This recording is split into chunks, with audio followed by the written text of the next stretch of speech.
Bonjour tout le monde et bienvenue à ce 11e et avant-dernier épisode du Seb Show dédié à la 39e saison de Survivor Island of the Idols. J'espère que vous allez bien.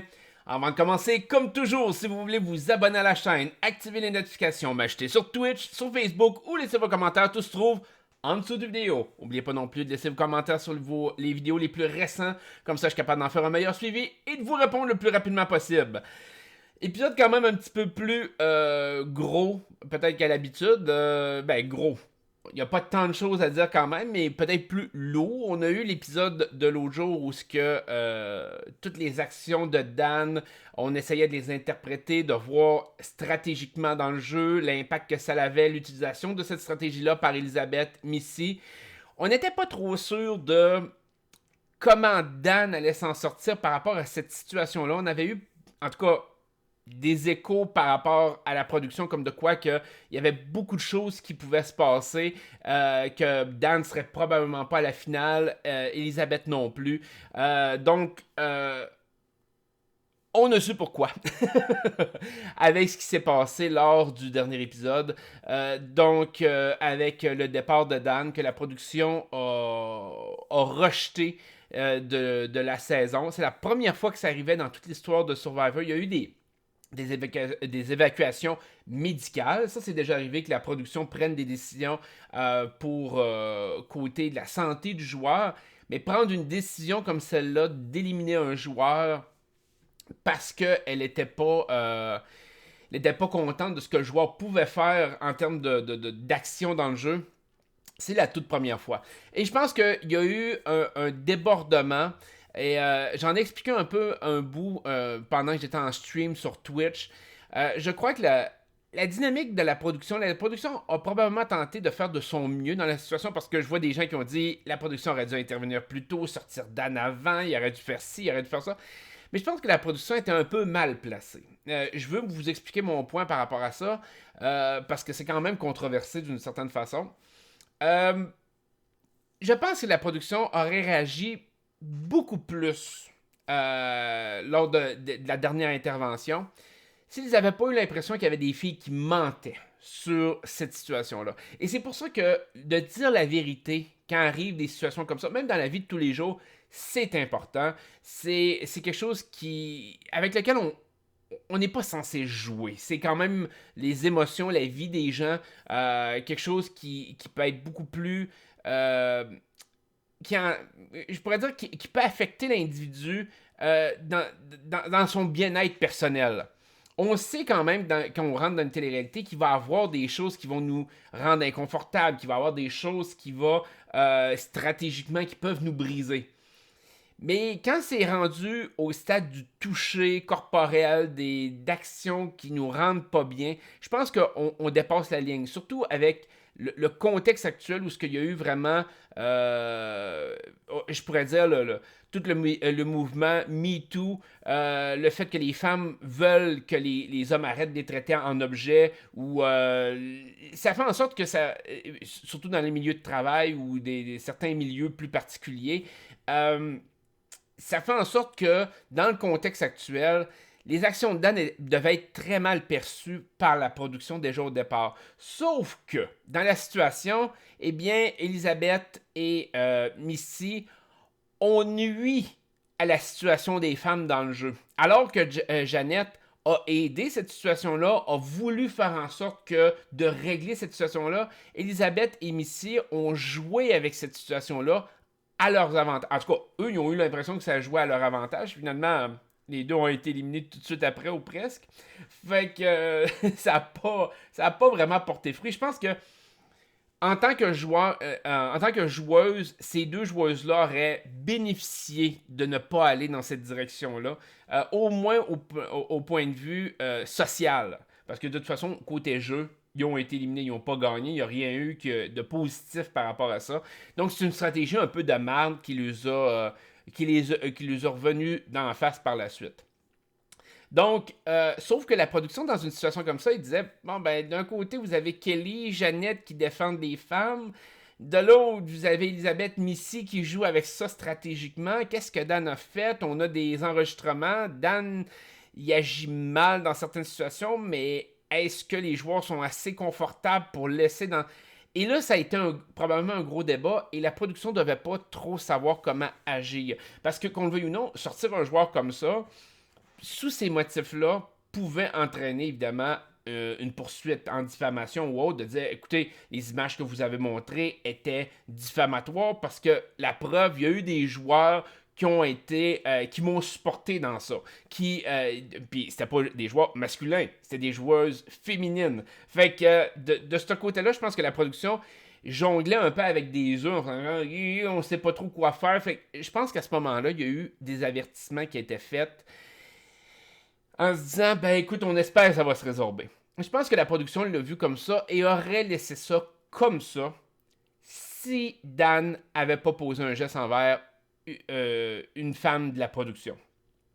À partir du moment que la production a eu le sentiment que Dan avait agi de façon inappropriée par rapport à une membre de leur équipe, je pense que là, la production avait le champ libre pour faire ce qu'elle voulait avec Dan puis le clencher du jeu. Et je pense que la production souhaitait le clencher, souhaitait s'en débarrasser. Parce que, à leurs yeux, à eux, je crois que ça jetait ombrage par rapport à la saison tout entière d'avoir un joueur comme Dan qui agissait de la sorte. Je pense que ça l'a miné un peu la saison et le potentiel, parce que c'était pas une mauvaise saison jusqu'à maintenant. Je veux dire, il y avait des éléments stratégiques qui rentraient en ligne de compte. Les joueurs, sans être des joueurs percutants, étaient des joueurs qui pouvaient être potentiellement intéressants. Mais toute la situation de Dan a vraiment nui à la saison, depuis le début, en mon sens. Le fait qu'il y ait des femmes qui ont utilisé cette situation-là. Et le problème, c'est que ça a donné le sentiment de ce qu'on peut voir justement dans le marché du travail ou dans certains milieux où il y a des femmes qui bénéficient de situations qui sont inacceptables, que certains hommes commettent, versus des femmes qui décrient ça puis qui payent le prix de décrier ça. Parce que d'une certaine façon, Kelly a été éliminée dans la vague de on va y fermer la gueule. D'une certaine façon, ça a été stratégiquement, il y a certaines femmes qui ont utilisé cette situation-là pour éliminer Kelly. Et donc, et qui ont pu mettre aussi de la pression sur Jeannette. Là. Jeannette n'a pas été éliminée encore, mais ça l'a quand même été ça. Donc, ça l'a donné une mauvaise image de la saison de Survivor. Et je crois que Survivor en était conscient, l'équipe de production en était consciente quand les épisodes ont été tournés, et probablement qu'ils étaient très satisfaits d'avoir une raison valable de sortir Dan. La sortie de Dan, elle a été faite, je pense, il y a des gens qui disent on n'a rien vu, il n'y a pas d'images qui ont été montrées, ou peu importe. Et je pense qu'il y a une raison en arrière de ça.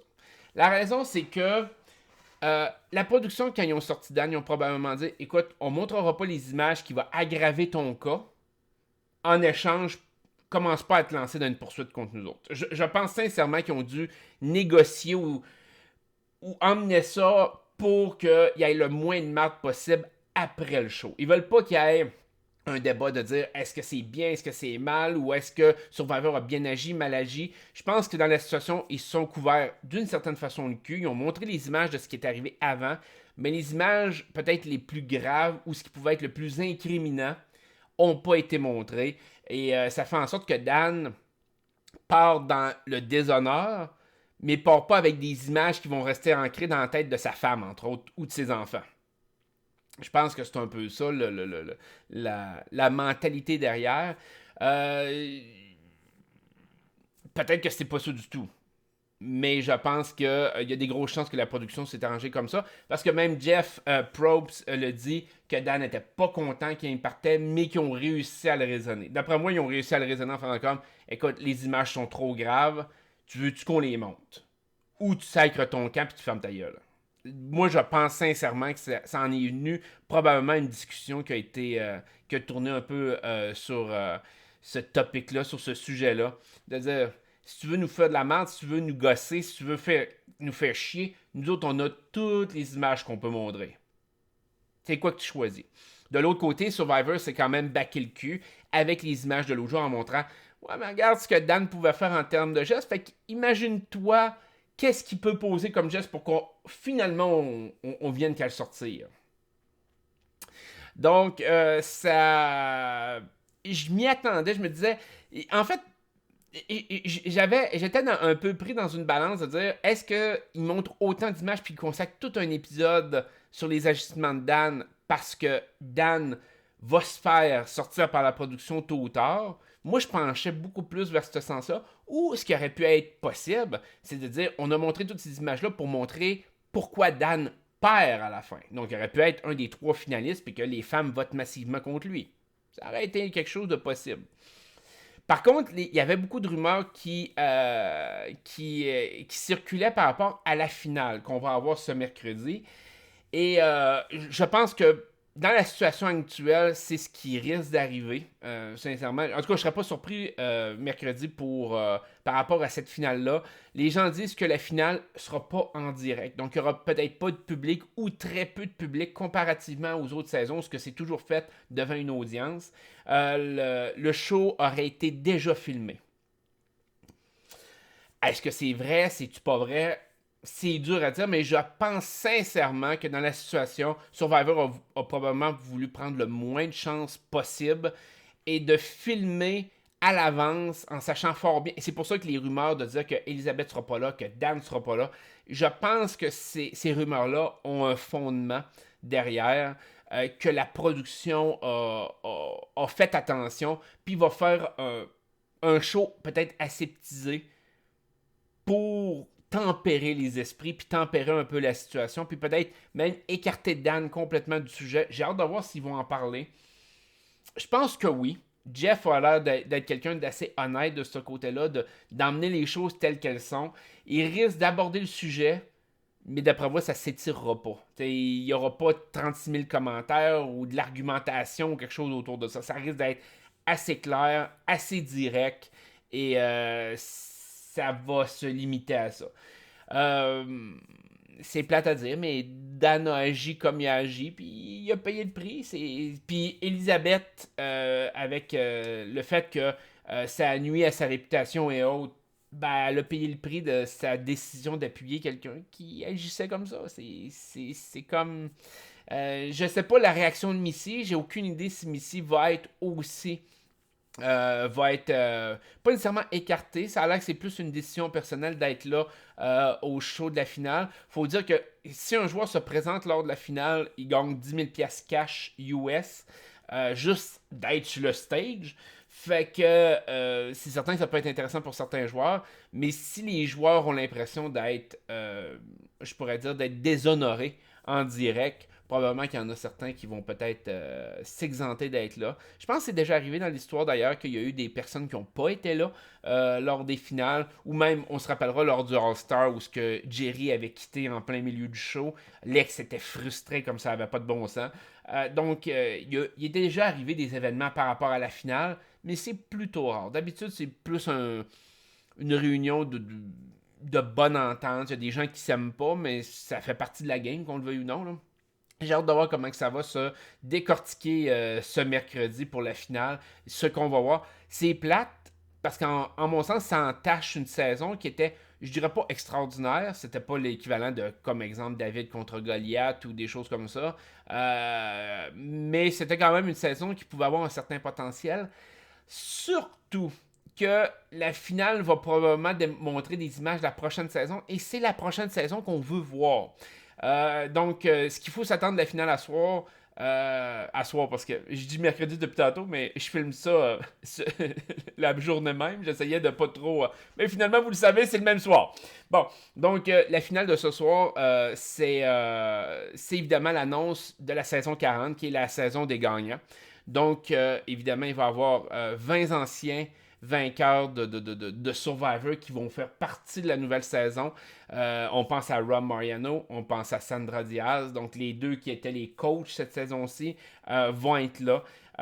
On pense aussi évidemment à plein d'autres gagnants récents et anciens. On pense à Ethan, à Ben, on pense à Wendell, on pense à Parvati, Kim. Donc, il va y avoir plusieurs gagnants qui vont faire partie de la prochaine saison. Ça risque d'être une saison ultra excitante. Ça a l'air que ça joue extrêmement dur. Avec le genre de joueurs qui ont réussi à aller chercher, j'avoue que ça risque de jouer vraiment dur. Je vais vous faire un épisode probablement durant le temps des fêtes par rapport à ça, mon analyse rapide des joueurs qui vont être présents, de ce qui va se présenter. On a déjà la liste des joueurs qui vont faire partie de la saison, fait que ça risque d'être vraiment le gros morceau du gâteau qui va être le fun à voir. Mais c'est plate que ça soit entaché par la situation de Dan. Donc, au-delà de la situation de Dan, qu'est-ce qu'on a eu? On a eu dernièrement, Jeannette qui a parlé de son idole à Tommy. Quelle erreur! Je peux pas comprendre qu'il y ait des joueurs qui font encore l'erreur de dévoiler, même à leurs alliés, qu'ils ont une idole. Je pense que Ben, de saison 35, a très bien démontré la puissance d'un joueur quand il parle pas de ses idoles une maudite minute. Ben a jamais parlé d'aucune de ses idoles durant la saison 35. Et c'est comme ça que Ben a survécu. S'il avait parlé de ses idoles, la game n'aurait pas été jouée du tout de la même façon. Ben a très bien joué sa game par rapport aux idoles. Je comprends pas qu'il y a certains joueurs qui comprennent pas ça encore aujourd'hui, qui font comme ah ben je vais montrer mon idole. Faut que tu la montres quand t'es vraiment désespéré. Puis Jeannette n'était pas désespérée en mon sens. Elle n'était pas rendue au stade, surtout aussi loin dans le jeu. Je pense qu'elle aurait dû se taire parce qu'elle a pris un très gros risque et je pense que c'est un risque aussi qui va emmener son élimination, malheureusement. Je vais y revenir de toute façon. On a eu aussi, Dean qui a montré son Legacy Advantage à Rob et Sandra. Super moment de télévision parce que Rob se foutait de la gueule de Dean, bien solide par rapport au fait que Dean pensait que c'était un vrai avantage. Rob qui a dit quelque chose de vrai, de dire tu veux pas avoir les votes des autres joueurs contre toi, même si tu as un avantage aussi puissant dans les mains. Ton but, c'est pas ça. Cet avantage-là, c'est censé être ta bouée de secours s'il n'y a aucune autre alternative dans le jeu pour te sauver le cul. Ce qui est dommage de toute cette histoire-là, c'est que le Legacy Advantage pouvait jouer jusque dans les 6 derniers, même s'il était faux. Sauf qu'avec l'élimination de Dan, Dean ne pourra pas l'utiliser parce qu'ils sont rendus 5 joueurs. Fait que on aurait peut-être pu voir un moment épique de télévision avec Dean qui se serait planté d'une façon inouïe avec son avantage. C'est plate, mais bon, ça aurait été drôle. Je trouve ça dommage, mais ça aurait été drôle. Pour la finale, moi, à mon sens, l'image que j'en ai est très claire. Avec les joueurs qui sont en présence, puis peut-être que je me trompe complètement, mais j'ai l'impression que le nullifier de Dean, avec les images qu'on a vues que Dean voyait Jeannette qui montrait de quoi à Tommy, sans nécessairement être sûr que c'était une idole, j'ai l'impression que Dean va utiliser son nullifier sur Jeannette et que Jeannette va se faire éliminer 5e. Je me trompe peut-être. J'ai l'impression que Jeannette va être celle qui va être éliminée en 5e position dans cette situation-là. On n'a pas eu assez de background. Jeannette a été très forte durant l'épisode de Dan, le double épisode. Elle a fait face à beaucoup de critiques. Puis après ça, elle s'est évanouie complètement, ou presque complètement, dans le néant. On l'a pas revue vraiment dominante d'aucune façon. Fait que ça me laisse pas présager qu'elle va se rendre en finale. Jeannette va se faire éliminer 5e ou 4e. Ça, c'est ma prédiction. Mais 5e, ça ferait beaucoup plus de sens. Surtout dans la situation actuelle qu'elle a été une Lyra depuis le tout début. C'est la seule qui a été dans la tribu orange depuis le tout début. C'est une menace pour gagner à la fin, qu'on le veuille ou non, ça reste quand même une très grosse menace pour gagner. Je la vois pas gagner 2 immunités en ligne, là. C'est plate à dire, peut-être une. C'est chanceuse, peut-être une. Mais je pense que c'est la seule chose qui peut la sauver dans les 5 derniers. Mais je la vois pas gagner 2 immunités de ligne ou quelque chose comme ça. Ça me surprendrait beaucoup. En 4e position, j'ai le feeling que ça va être Lauren qui va être éliminée. Je pense que Lauren et Jeannette sont interchangeables dépendamment qui gagne l'immunité, comment que c'est joué. Mais je pense que Lauren et Jeannette vont être 4e, 5e. Je miserais plus pour Lauren dans les 4 derniers. Peut-être Dean qui gagnerait l'immunité, qui mettrait Tommy et Lauren à faire du feu. Ce qui me semble... En tout cas, moi, personnellement, ça me sonne très logique dans ma tête, là. Je verrais pas Tommy mettre Lauren contre Dean ou Lauren contre Noura. C'est possible. Mais je verrais pas ça vraiment possible. Lauren n'a pas le background pour dire qu'elle se rend en finale. J'ai pas cette impression-là qu'elle peut se rendre en finale. C'est possible, mais j'ai pas l'impression qu'elle a ce qu'il faut. Je vois pas Noura. Je vois pas quelqu'un qui voudrait que Noura se fasse éliminer à ce stade-ci. Noura, c'est comme sûr à 100% qu'elle va se faire battre en finale. Pourquoi éliminer quelqu'un comme ça, rendu aussi proche de la finale? C'est comme... Je vois pas l'utilité. Et donc, on se retrouve, en mon sens, ce qui est le plus plausible pour la finale, c'est Noura, Dean et Tommy. Pour moi, c'est la finale que j'entrevois. Dans un scénario hypothétique, je pourrais voir Jeannette peut-être à la place de Tommy. Donc, Tommy se fasse éliminer avant Jeannette. Jeannette se rend à la fin. Ça me surprendrait beaucoup. Ce qui est logique, c'est que Tommy se rende à la fin. Il va se ramasser contre deux personnes que durant toute la saison, on a vu jouer. On a vu qu'ils ont été ultra présents. Mais on a aussi vu que le jury les aime pas. Donc, je m'explique là-dedans. Noura tombe sur les nerfs de tout le monde. Pendant toute la saison, on l'a vu tomber ses nerfs, que les gens la traitent de folle, de ci, de ça. Elle peut pas gagner. C'est comme... Et puis, je pense que toute la saison, son histoire a été de démontrer pourquoi qu'elle ne gagne pas rendue en finale. Dean, c'est un peu pareil. Dean a fait un jury management exécrable pendant toute la saison. Il a été... sa trahison envers Kelly, sa façon de jouer très rough quand il s'est mis comme, justement, tu sais, il a mis de la pression par rapport à Noura sur le vote, que dans le fond, en faisant ça, il a trahi Karishma, je pense que Dean a mal joué ses cartes stratégiquement. Il a pas bien gagé. Et je pense que sa présence sur l'île avec Rob et Sandra a démontré un peu ça. Rob et Sandra le regardent en se disant Ok, t'as bien beau essayer de faire de quoi, mais tu le fais tout croche. Puis le Legacy Advantage, je trouve que ça jette de l'ombrage sur son jeu. Parce que le fait d'en avoir créé un faux avec un faux, extraordinaire. Je trouve que c'est un bon move. C'est le bon move que je vais donner à Dean. Mais au-delà de ça, Dean n'a pas rien fait en tant que tel. Il a juste été sur la vague que Tommy a été en contrôle pendant toute la game. À ce stade-ci, Tommy a un super beau résumé. Les gens apprécient Tommy. Et si par hasard, Dean gagne la dernière immunité et met Tommy contre Lauren sur le firemaking, ce que je crois qu'il va arriver, Tommy va gagner, mais Lauren ne pourra pas y en vouloir. Donc Lauren risque de défendre Tommy rendu en finale, risque de mettre de l'avant la stratégie de Tommy, la façon que Tommy a géré le jeu. Lauren risque d'être une avocate hors pair pour Tommy. Et là, ça pourrait expliquer la force de Lauren dans cette situation-là, de pourquoi qu'on l'a vu autant dans la saison, parce que je pense que Lauren a les clés de la victoire de Tommy entre les mains. Et si Tommy ne l'a pas trahi, je pense que Tommy a d'excellentes chances de gagner. Si c'est pas avec un vote unanime, ça sera pas loin de ça. Donc, je pense que ça va wrapper la saison. On va avoir le gagnant, c'est Tommy. Comme je vous dis, dans un cas ultra hypothétique possible, Jeannette.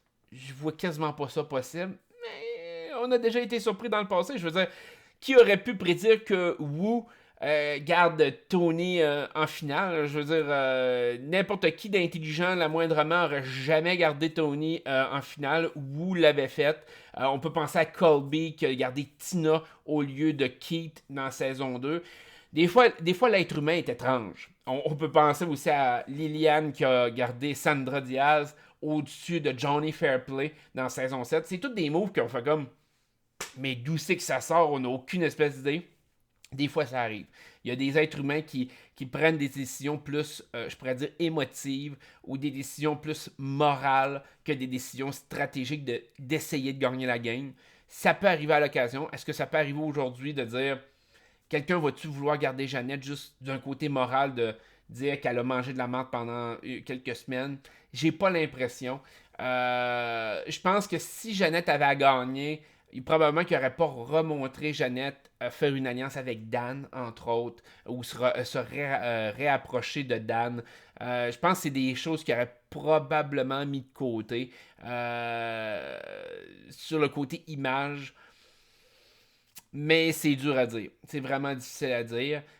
Mais je pense que ça va être Tommy contre Dean et Noura. Ma prédiction. Fait que je sais pas c'est quoi vos prédictions à vous. Je sais pas comment que ça va se terminer. J'ai hâte de voir si on va être surpris. On sait jamais. J'aime ça les surprises. Ça me surprendrait qu'on en ait une, mais ça pourrait arriver. Fait que je vais vous souhaiter une excellente journée, un excellent dernier épisode de Survivor. On va l'analyser de toute façon en profondeur dans le prochain vidéo. Ça va être le dernier qui va rapper la saison actuelle. Et donc, je vous dis à très bientôt. Bye bye.